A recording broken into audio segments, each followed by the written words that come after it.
সপ্তাহের ব্যবধানে রাজধানীর বাজারে আবারও বেড়েছে ডিম ও কাঁচামরিচের দাম। তবে সবজি ও মুরগির মাংসে কিছুটা স্বস্তি মিললেও কমেনি চালের দাম। সরবরাহ স্বাভাবিক থাকায় মাছের দামও স্থিতিশীল রয়েছে। পর্যাপ্ত সরবরাহ থাকায় রাজধানীর কাঁচাবাজারে এখনও পড়েনি বন্যার প্রভাব। তবে সপ্তাহের ব্যবধানে কেজিতে 40 থেকে 60 টাকা বেড়েছে কাঁচামরিচের দাম। বেগুনের দাম কেজিতে 20 টাকা বাড়লেও স্থিতিশীল রয়েছে অন্যান্য সবজির দাম। এছাড়া পেঁয়াজের দাম কেজি প্রতি 10 টাকা কমলেও অপরিবর্তিত রয়েছে আদা রসুন সহ আলুর দাম। আমরা দেশি কোনো মরিচ নাই, ইন্ডিয়ান থেকে আসলে দাম কম হয়, আমদানি হইলে দাম কম, আমদানি না হইলে একটু দাম বেশি। মাছের বাজার স্থিতিশীল থাকলেও সরবরাহের বিপরীতে চাহিদা বাড়ার কারণে কমেনি ইলিশের দাম।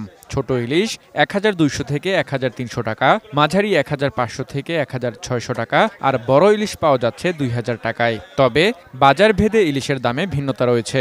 অন্যান্য মাছের দাম রয়েছে প্রায় আগের মতোই।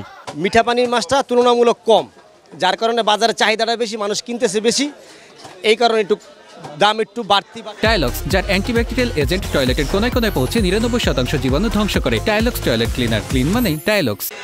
এদিকে লাগামহীন চালের বাজার। সব ধরনের চাল কেজিতে 2 থেকে 4 টাকা বেড়েছে। ব্রয়লার মুরগি 170 টাকা আর সোনালী মুরগি 260 টাকায় বিক্রি হচ্ছে। লাল ডিম ডজনে 10 টাকা আর সাদা ডিম 5 টাকা বেড়েছে।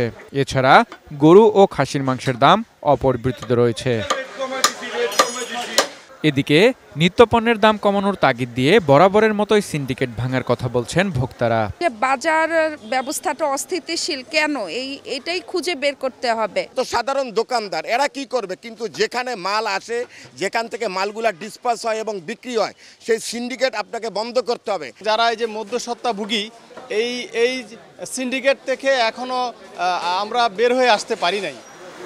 নতুন করে দাম না বাড়ায় মুদি পণ্যের বাজার অনেকটাই স্থিতিশীল রয়েছে। আরাফাত ইসলাম শুভ, এটি নিউজ, ঢাকা।